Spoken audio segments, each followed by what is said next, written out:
এই মাৰ্ঘেৰিটাৰ যিখন অসামৰিক চিকিৎসালয় আছে এই চিকিৎসালয়খনত আমাৰ বুঢ়ীদিহিং অঞ্চলৰ বা গোটেই যিখিনি ৰোগী আছে গোটেইখিনি আমি ইয়াৰ পৰা মাৰ্ঘেৰিটালৈ যোৱা হয়। যিখন অসমীয়া চিকিৎসালয়খন আছে এই চিকিৎসালয়খনত উপযুক্ত যি ডক্টৰ এপইণ্টমেণ্ট আছে এই এপইণ্টমেণ্ট ডক্টৰজনক অতি শীঘ্ৰে তেওঁ আহক আৰু প্ৰশাসনো তেওঁক গাইড দিয়ক যে সেই ডক্টৰজন আমাৰ জনসাধাৰণক যাতে কষ্ট নহয় আচলতে সেইবাবে আমাৰ প্ৰশাসনেও আমাৰ সেই ডক্টৰজনক নিৰাপত্তা দিব লাগে বুলি আমি আহ্বান জনাইছোঁ। আজি আমি দিনৰ ভাগত আমাৰ এজন সতীৰ্থক মাৰ্ঘেৰিটা অসামৰিক চিকিৎসালয়লৈ আনিছিলোঁ। আমাৰ মৰাণ ছাত্ৰ সন্থাৰ এজন সতীৰ্থক তাত আহি দেখিবলৈ পাওঁ যে তাত ডক্টৰ নাই।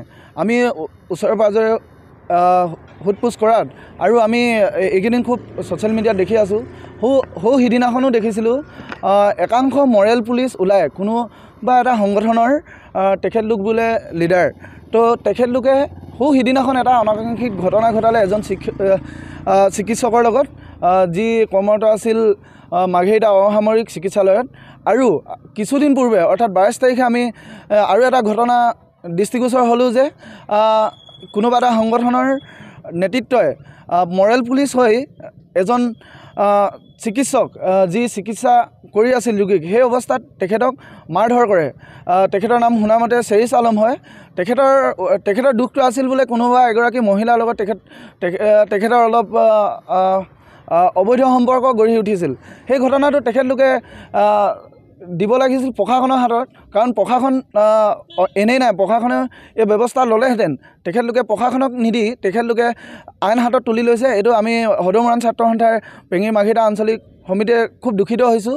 আৰু আমাৰ ইয়াত যিসকল মৰেল পুলিচে এই ঘটনাটো ঘটাইছিল তেখেতলোকক প্ৰশাসনে নিজৰববীয়াভাৱে তেখেতলোকৰ ওপৰত একশ্যন ল'ব লাগে আৰু যাতে দ্বিতীয়বাৰৰ কাৰণে এনেকুৱা ঘটনা নঘটে।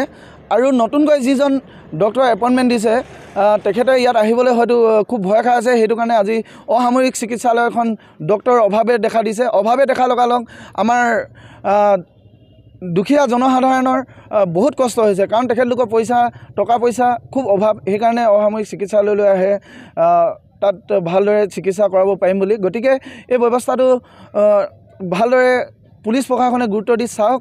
আৰু তেখেতলোকে এটা কথা পুলিচ প্ৰশাসনলৈ আমি আহ্বান জনাইছোঁ যে যিসকল ডক্টৰ নতুনকৈ ইয়াত চিকিৎসাখনলৈ কৰ্মী আহিব তেখেতলোকক সুনিশ্চিতভাৱে তেখেতলোকে